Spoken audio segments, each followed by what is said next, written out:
aparecer. O vídeo aqui está em segundo plano. Tenho medo. As pessoas dormem juntas. 7 pessoas. Preciso mesmo de ajuda.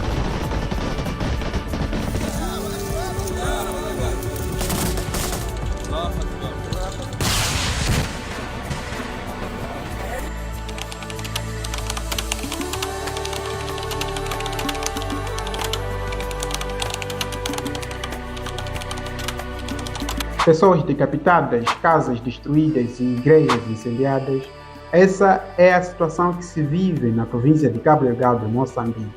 Uma verdadeira situação de guerra, conhecida pelas suas lindas praias e ilhas paradisíacas. Cabo Delgado é a casa de 2 milhões de habitantes. A província de Cabo Delgado fica localizada na região norte de Moçambique. Lá é a casa de vários recursos naturais, tais como ouro, rubi, areias pesadas. E é lá também onde estão concentradas as maiores reservas de gás natural de Moçambique. Com isso, a província vem sendo alvo de ataques terroristas desde 2017. E entre moçambicanos perguntamos-nos quem são essas pessoas, o que querem, quais são as suas motivações para se instalarem naquela província e precisamente nos distritos de Palma e Mocímboa da Praia. Portanto, no vídeo de hoje vamos tentar responder essas perguntas que eu mesmo também não sabia, mas de acordo com muitas pesquisas que fiz, consegui aqui achar umas verdades avassaladoras. Então fique no vídeo, fique ligadinho e, se possível, deixe seu like para nos graciar e, se possível, ainda compartilhe o vídeo com mais pessoas. Então, bora para o nosso vídeo de hoje. Em 2010 e em 2013, foram descobertos enormes reservas de gás em Moçambique, cerca de 5 milhares de milhões de metros cúbicos, as nonas maiores reservas de gás do mundo. Prevê-se um investimento de pelo menos 60 mil milhões de dólares nos próximos 10 anos para explorar as reservas, um dos maiores investimentos alguma vez feito na África subsaariana. É simplesmente maravilhoso. Representa mais da metade do que, segundo os ministros das finanças africanos, seria necessário para fazer face à crise do coronavírus em todo o continente. E também equivale a 50 vezes os fundos angariados pelas Nações Unidas para reconstruir o país após os ciclones tropicais Kennedy e Idai. As praias de areia fina da província de Cabo Delgado, no extremo norte de Moçambique, tornaram-se um eldorado da indústria do gás e de todas as empresas que giram em torno dos referidos megaprojetos de energia. Um Eldorado que já está a se transformar num pesadelo para a população moçambicana em geral e para os habitantes dessa região em particular, que enfrentam um conflito aceso. Mas para nos contextualizarmos, meus amigos, vamos ver como tudo começou. Um escândalo de corrupção ligado à exploração das reservas de hidrocarbonetos mergulhou o país numa crise econômica e financeira em 2016. Ainda antes dos projetos de exploração de gás se concretizarem. E a França está no centro desta questão.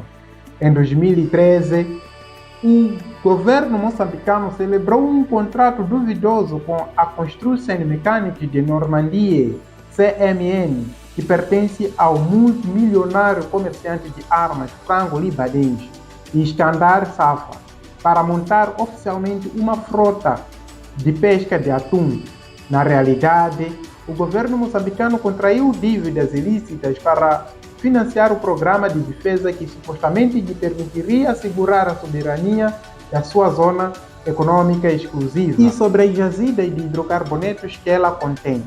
Entretanto, pagaram-se luvas e várias pessoas foram alvo de processos penais por corrupção.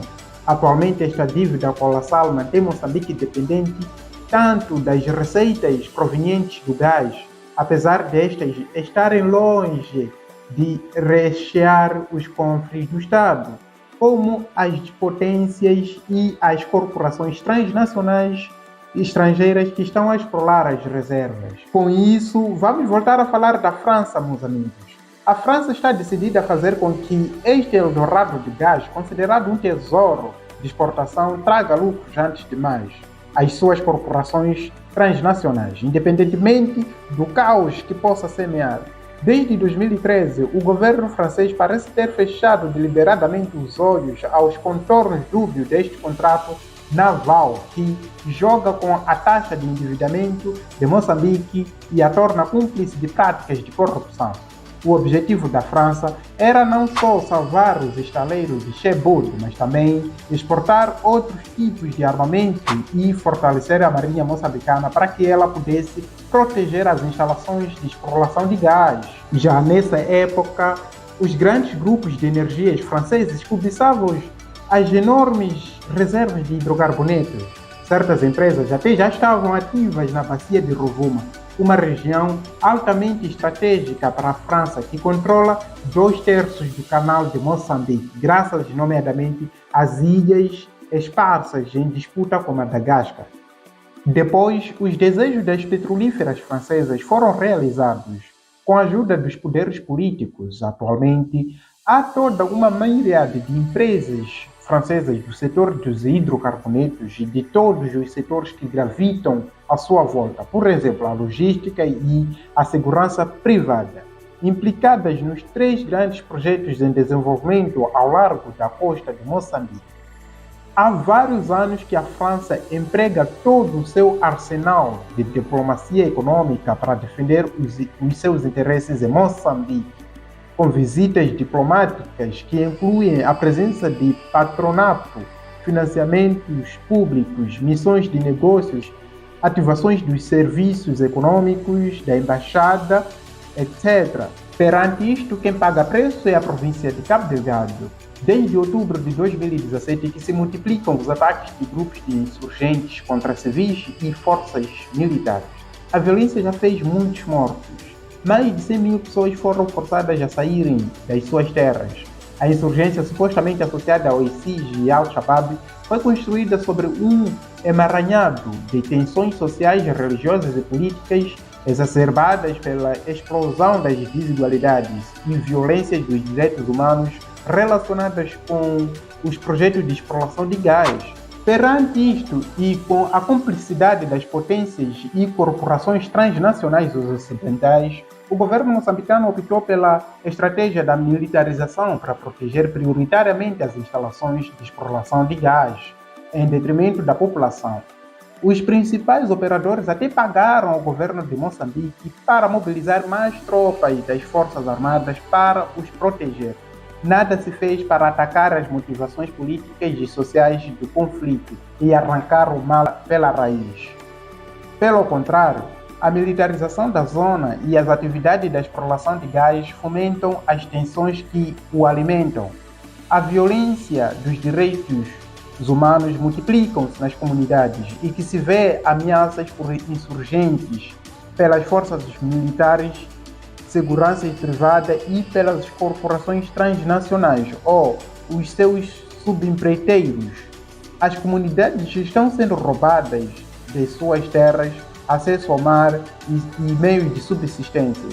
As pessoas que tentam relatar o que se passa por lá são intimidadas pelas forças governamentais ou desaparecem. Por exemplo, o jornalista Ibrahim Mbruki está desaparecido desde o dia 7 de abril de 2020, depois de ter prevenido um colega que estava sendo perseguido por um grupo de soldados. Neste contexto, e com a chegada da Total, a diplomacia econômica francesa pauta-se por uma aceleração da cooperação militar.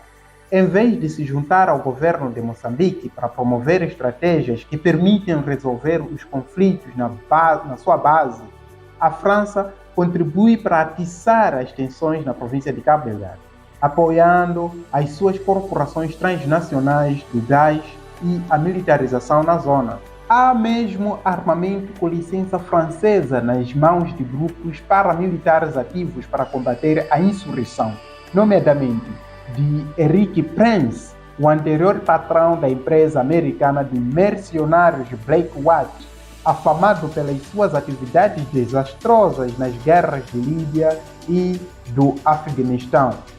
Face ao caos do exército moçambicano, as empresas de seguranças privadas russas, americanas, sul-africanas e também francesas estão com efeito cada vez mais presentes. Os helicópteros com licenças francesas operados por mercenários sul-africanos chegaram a ferir 6 crianças durante um ataque contra insurgentes no final de maio de 2020. Por seu turno, os bancos franceses continuam a fingir que só trabalham com operadores que respeitem os direitos humanos e que os acordos de proteção das instalações de gás permitem proteger as comunidades. Essas alegações são totalmente vazias. Moçambique afunda-se cada vez mais na maldição dos recursos naturais, com a cumplicidade do Estado e das corporações transnacionais francesas. O boom do gás faz-se acompanhar não só de uma exacerbação dos conflitos e da violência, mas também de um aumento da corrupção e das desigualdades sociais. Uma continuação dos males que os combustíveis fósseis provocaram em muitos outros países, especialmente na África. As grandes empresas de exploração de gás estão numa posição que lhes permite impor as suas condições e de ficar com todos os lucros. Além disso, contornam as regras e leis já por si muito débeis de conteúdo local, supostamente criadas para permitir a geração de riqueza em Moçambique e que o governo moçambicano praticamente não se preocupa. Como se o caos do boom do gás não bastasse, a França ainda se esforça por submeter outro país africano à dependência das energias fósseis, apesar da ciência climática desaconselhar vivamente a sua exploração.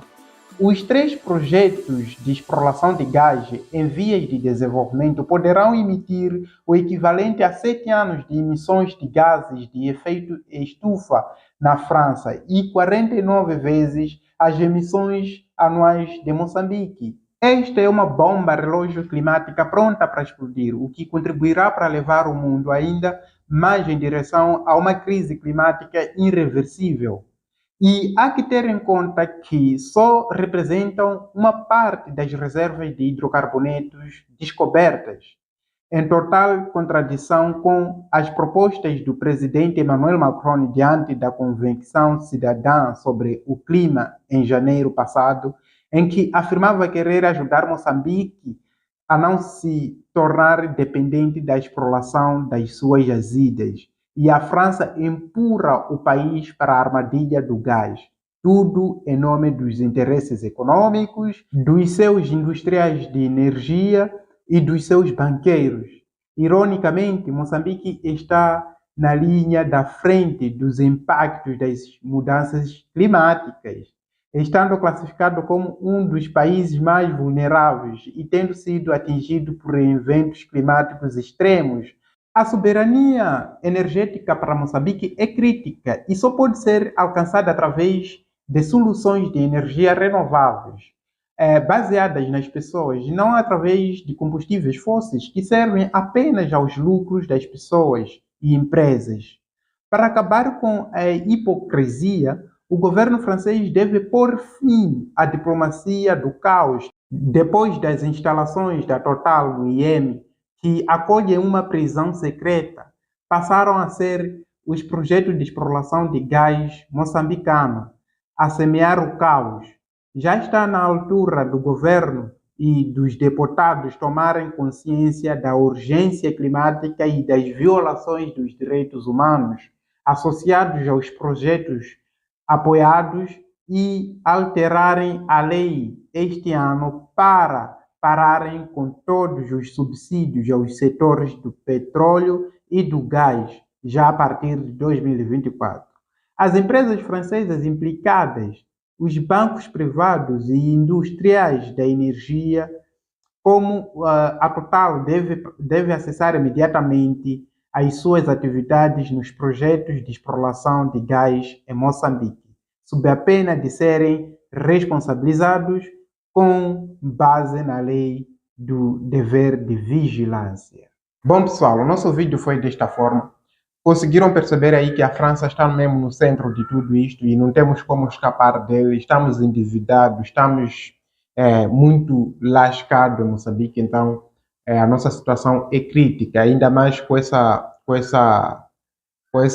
situação toda de guerra que está a acontecer lá no norte de Moçambique. Portanto, Esperamos que tudo isso se resolva de uma forma muito rápida para que devolvam a paz para as populações, particularmente de Cabo Delgado, e que estão naqueles distritos em conflitos. Portanto, esse gás está-se a tornar aí uma maldição mesmo para nós moçambicanos, porque a corrupção piorou, o governo, tipo, tudo associado com os corruptos dentro do governo também piorou, então está tudo muito de qualquer maneira. Mas assim, conseguiram aí entender as verdades, que a França é que está no centro de tudo isso e muitas vezes nós nos perguntamos quem são, mas a verdade é esta, não tem como não ser dita e temos todas as fontes, que eu vou deixar aqui um e-book que conta, narra ainda mais ainda essas histórias. Eu fiz uma pesquisa baseada nesse e-book que eu li e vocês também poderão ler, eu vou deixar aqui, vamos lá, o link que vocês poderão entrar, acessar e ler ele em formato PDF. Portanto, conta muita coisa e a minha pesquisa foi baseada mesmo nesse e-book. Mas é basicamente isso que está a acontecer. Nós nos vemos no nosso próximo vídeo. Fui!